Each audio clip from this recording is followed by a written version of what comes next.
यहाँ पर कोई भी टाइम जोन नहीं है। यहाँ पर हड्डियों को जमा देने वाले ठंड है। यहाँ पर कोई भी इंसान इस जगह के स्थायी निवासी नहीं है। यहाँ पर ज्यादातर जगह ऐसी है जहाँ पर इंसान तो क्या पृथ्वी की किसी भी जीव का कदम कई करोड़ों साल में नहीं पड़ा है। आपको अगर यहाँ पर जाना है तो अपना एक दांत निकालना पड़ेगा। और यहाँ पर कई जगह पर लाखों साल से ना तो कोई बर्फ गिरी है और ना ही बारिश हुई है, फिर भी वहाँ पर मोटी बर्फ की चादर है। और ये दुनिया की सबसे खतरनाक और रहस्यमय जगह है।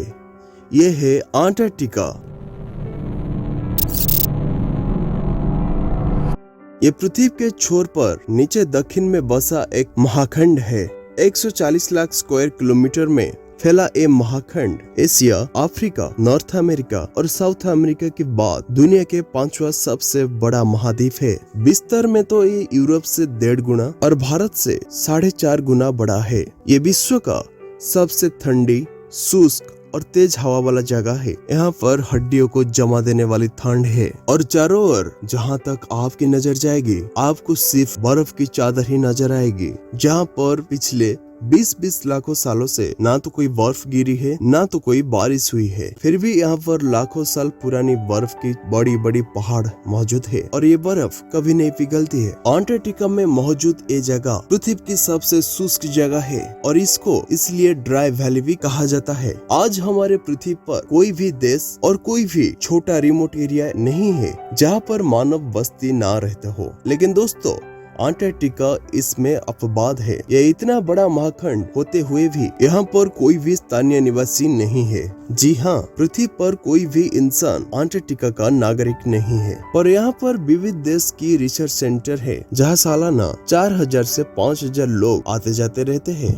और यहाँ पर हमारे देश भारत का 3 रिसर्च सेंटर भी है जिनमें 2 एक्टिव है। इसके अलावा अंटार्कटिका में मैकमुर्डो नाम का अमेरिका का एक न्यूक्लियर पावर स्टेशन भी है। जो लोग यहाँ पर रिसर्च करने के लिए आते हैं वो लोग यहाँ पर सिर्फ समर में ही रुकते हैं और यहाँ का समर भी बहुत ही ठंडा होता है, जबकि विंटर में यहाँ रुक पाना बहुत ही मुश्किल होता है। और यहाँ पर आने वाले हर एक इंसान का मेडिकल चेकअप भी होता है। दोस्तों आपको जानकर हैरानी होगी कि दुनिया की सिर्फ एक ही ऐसा महाद्वीप है जहाँ पर कोई टाइम जोन नहीं है। पूरी धरती पर अंटार्कटिका और न्यूजीलैंड 2 ही ऐसी जगह है जहाँ पर कोई भी जाति का सांप नहीं पाए जाते हैं। यहाँ इंसान का अलावा अतिशय ठंड को सहने वाले कुछ जीव बच पाते हैं, जिनमें पेंगुइन्स, सील्स, निवेटन्स, भिन्न प्रकार का शैवाल और कुछ वनस्पतियां का समावेश होता है।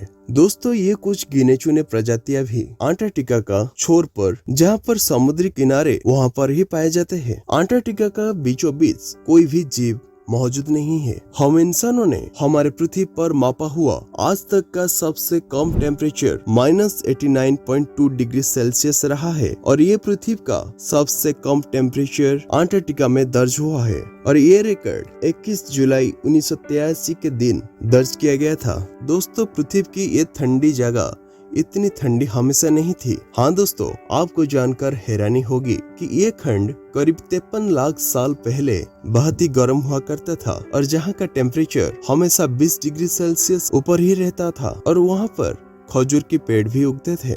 लेकिन जाहिर सी बात है उस समय उसका भूभाग पृथ्वी के इतना दक्षिण छोर पर नहीं था। हमारे पृथ्वी की प्लेट में हमेशा बदलाव आते रहते हैं और पृथ्वी के प्लेट विवर्तन के वजह से आज अंटार्कटिका पृथ्वी के दक्षिण छोर पर मौजूद है। लाखों सालों के हो रही इन भौगोलिक गतिविधि के कारण पृथ्वी के कई महाद्वीप और प्रदेश एक दूसरे से अलग हुए हैं और कई महाद्वीप एक दूसरे से जुड़े भी है। यूं मानो कि अंटार्कटिका एक बर्फी की रेगिस्तान है और यहाँ पर बर्फी 1.5 से 2 किलोमीटर मोटी चादर पूरी खंड पर छाई हुई है और यहाँ पर पृथ्वी का 90% पानी बर्फ के रूप में मौजूद है। अब सोचो दोस्तों कि यहाँ की अगर सारे बर्फ पिघल जाए तो पृथ्वी का क्या होगा। दोस्तों किस कारण ऐसा होता है तो पृथ्वी पर 200 फीट तक सी लेवल बढ़ जाएगा और लगभग पूरी मानव सभ्यता खत्म हो जाएगी। दोस्तों आपको ये बात जानकर भी हैरानी होगी कि अंटार्कटिका में कुछ लोग जन्म भी लिया है। पर दोस्तों, अंटार्कटिका किस कंट्री के अंतर्गत ना तो आज तक हुआ है और ना ही होगा। वो एक सार्वजनिक जगह है। यहाँ पर ना तो कोई शहर है, ना तो कोई देश है, ना तो कोई गवर्नमेंट है, और यहाँ पर जो लोग जाते हैं वो भी रिसर्च पर्पस के लिए जाते हैं। फिर भी अंटार्कटिका में आज तक 11 लोग का जन्म हुआ है और इन 11 में किसी का भी डिलीवरी के दौरान डेथ नहीं हुआ है, यानी कि बाल मृत्यु का रेशियो अंटार्कटिका में 0% है। और जिन लोगों का अंटार्कटिका में जन्म हुआ है उनको उनके माता पिता के देश की नागरिकता हासिल हुई है। कई सारे साइंटिस्ट का ये दावा है कि इस जगह पर प्राचीन काल में अति विकसित सभ्यता होती होगी। ग्रीक दार्शनिक प्लूटो ने भी 2000 साल पहले अंटार्कटिका की मानव सभ्यता और उसके संघार होने का वृतांत लिखा है, जो हमारे लिए चौंका देने वाला था, क्योंकि हम मानते थे कि अंटार्कटिका में जीवन संभव नहीं है। और इसलिए ये जानकारी के बाद कुछ लोग अंटार्कटिका के जीवन के बेसिस पर रिसर्च करना शुरू किया और वहाँ पर जाकर खोजबीन की तो कुछ अवशेष और थ्योरी सामने आए। वो प्लूटो के अनुमान से हूबहू मिलते जुलते थे। इस पर कुछ वैज्ञानिकों ने ऐसा भी कहा है कि हो सकता है कि सालों पहले हमारे कुछ पौराणिक सभ्यता के लोग उस समय इस जगह पर रहते हो। सच आखिर कुछ भी हो, लेकिन आज तक यहाँ पर रिसर्च हो रहा है और आगे भी अंटार्कटिका के कई सारे रहस्य के पर्दा उठने वाले हैं। तो दोस्तों, आज के लिए इतना ही। आपकी कीमती समय के लिए धन्यवाद।